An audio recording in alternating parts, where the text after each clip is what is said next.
Mais de 81 milhões de brasileiros estão inadimplentes. É o maior número de toda a série histórica. E olha, nós estamos batendo recordes há 13 meses seguidos. E isso significa que quase metade da população adulta do Brasil está com o nome sujo, dívida vencida ou com os credores batendo a sua porta.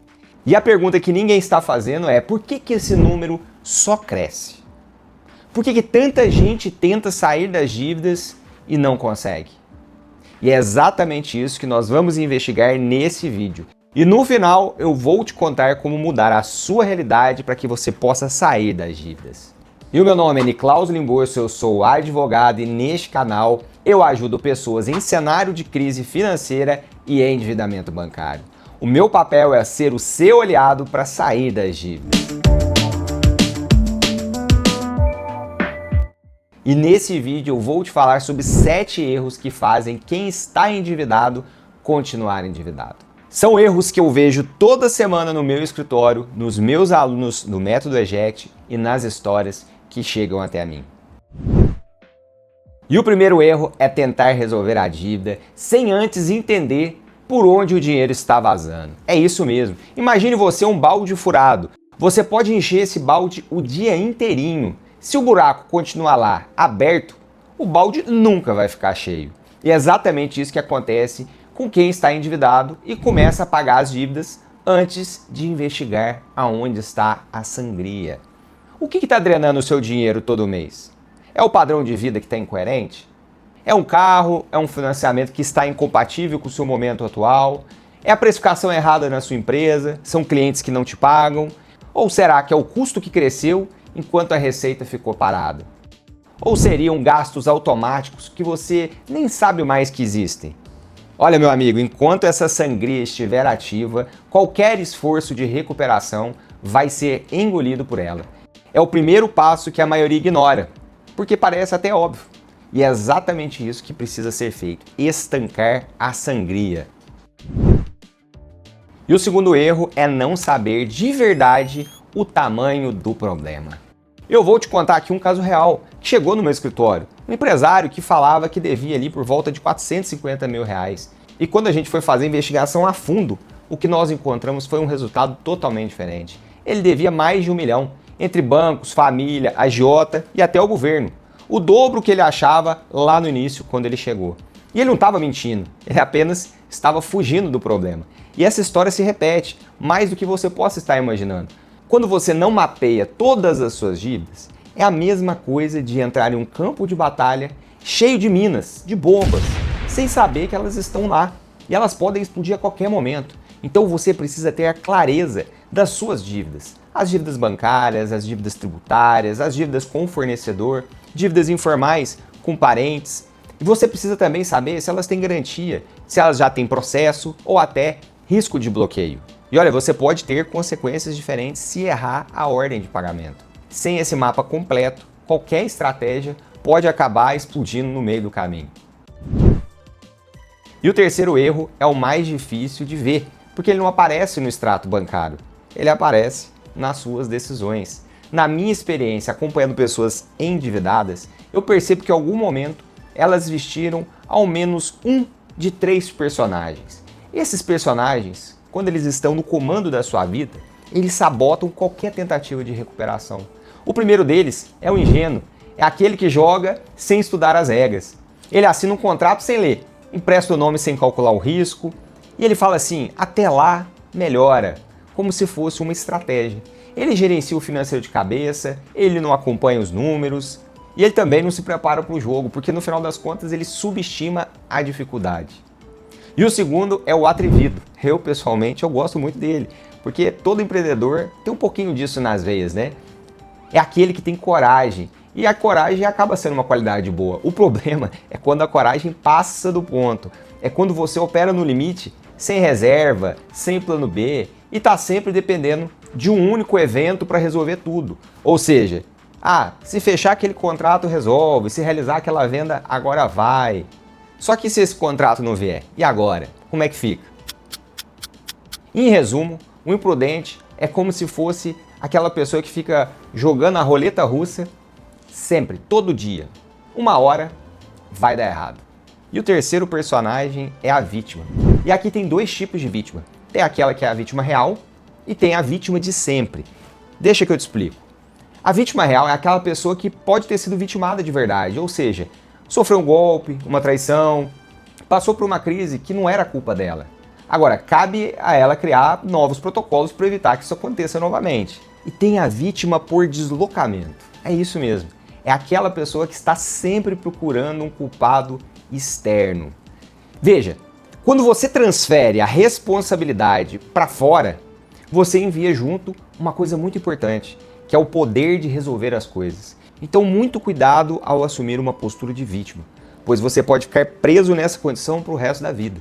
Olha, eu vou te falar com muito carinho.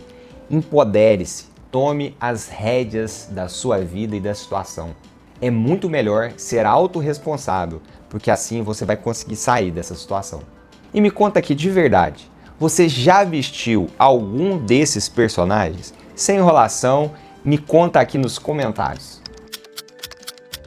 A verdade é que num cenário de crise financeira, uma verdadeira guerra, um general não decide com o coração acelerado.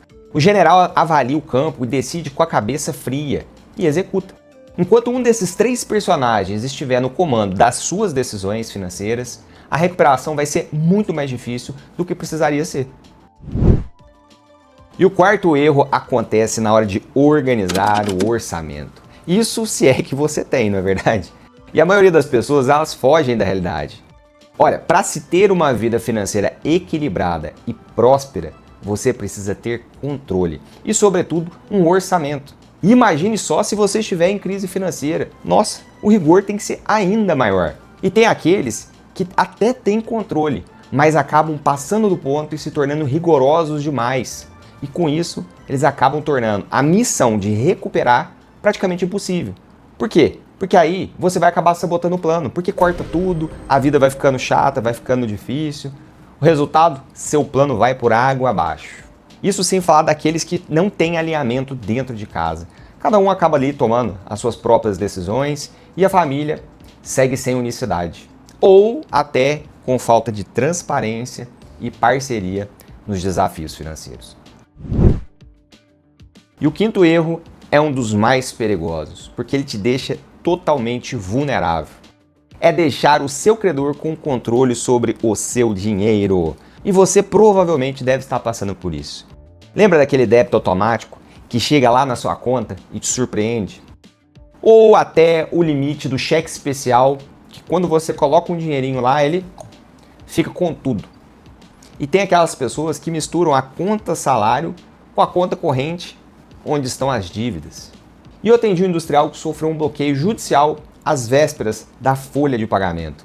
Mais ou menos ali R$1 milhão bloqueados. Nós tivemos que mobilizar lá um monte de advogados, uma equipe inteira, para conseguir convencer o juiz a desbloquear esse dinheiro para poder pagar os funcionários. Agora você imagina, sem aquele movimento rápido, provavelmente a empresa não ficaria de pé. A filosofia aqui é muito simples e precisa entrar na sua cabeça. A regra é a seguinte: é proibido zerar de grana. Sem dinheiro na mão, você não tem como se defender de um bloqueio, não tem como aproveitar uma oportunidade de um acordo com desconto, você não tem condição nenhuma de negociar, você fica fraco. Impossível negociar de igual para igual. Sem caixa você vira refém e com caixa você tem poder. E olha, se esse conteúdo tá fazendo sentido para você, já deixa o like agora, porque isso me ajuda a levar esse conteúdo para mais pessoas que precisam ouvir isso. E o sexto erro é o mais contraintuitivo de todos e provavelmente é o que mais pessoas estão cometendo agora mesmo. E eu gosto de dizer que quando o cobertor é curto, você tem que escolher o que você vai cobrir, a cabeça ou os pés. Gente, quem está em crise financeira e tenta pagar todo mundo ao mesmo tempo, não está sendo honesto, não está sendo correto. Essa pessoa está sendo ingênua consigo mesmo. Sabe por quê? Porque quando você está em uma crise e tem mais dívida do que dinheiro, a resposta é matemática. Porque se você dividir um pouquinho para todo mundo, você não vai pagar ninguém direito, provavelmente vai ficar só pagando juros, vai perder o seu poder de negociação, vai esgotar totalmente o seu caixa, vai chegar lá no fundo do posto e no final das contas não resolveu nada. E eu vejo muita gente tentando forçar o pagamento das contas e eu costumo chamar isso de adimplência artificial. Na prática, a sua dívida cresce e a ilusão da normalidade vai se mantendo até o dia que não vai dar mais. O crédito vai travar e você trava junto. É importante dizer aqui que o pagamento seletivo não é calote, é uma metodologia. É a mesma técnica que se usa numa recuperação judicial e também em gestões de crises militares ou até em um processo de medicina de emergência. Quando seus recursos são insuficientes, a decisão correta não é tentar atender todo mundo, é preservar aquilo que mantém você vivo. E agora vamos falar do 7º erro. E olha, eu aviso que esse é um dos mais caros de todos. A maioria das pessoas acha que negociar cedo, rápido, é um sinal de boa fé. Que quem chega primeiro, mostra disposição e demonstra que quer pagar, vai gerar as melhores condições para si. Mas não é assim que funciona. A dívida quente, ela nunca vai ter um desconto. O credor sente o desespero do outro lado e ele vai aumentar a pressão, nunca reduzir. E quem negocia sem preparo, sem caixa, sem mapa completo das dívidas, sem ter definidas prioridades, acaba fechando os piores acordos. Aquele que vai te aliviar a pressão hoje, mas vai te quebrar em 6 meses. Sabe aquela parcela que cabe agora, mas não vai caber daqui a um ano? Sabe aquela entrada que é grande demais e vai te ajudar a mostrar boa fé, mas que vai esgotar o seu caixa?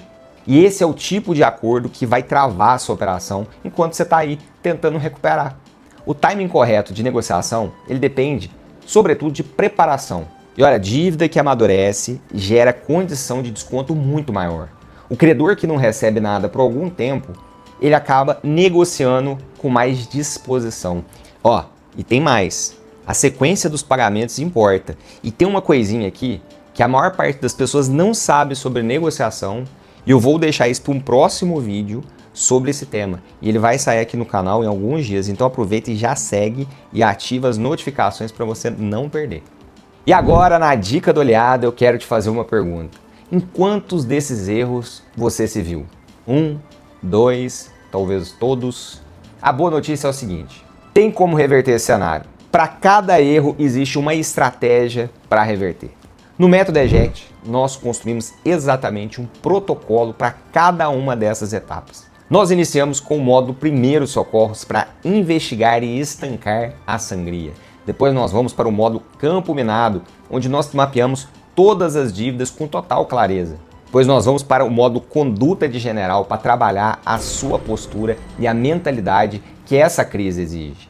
E você vai conhecer também o método base, que vai te ajudar a organizar o seu financeiro pessoal com orçamentos e critérios reais. E eu apresento também o módulo Caixa Forte para blindar o seu dinheiro e te ajudar a construir fôlego. E tem o pagamento seletivo para decidir com estratégia quem recebe agora e quem vai esperar a fase de negociações.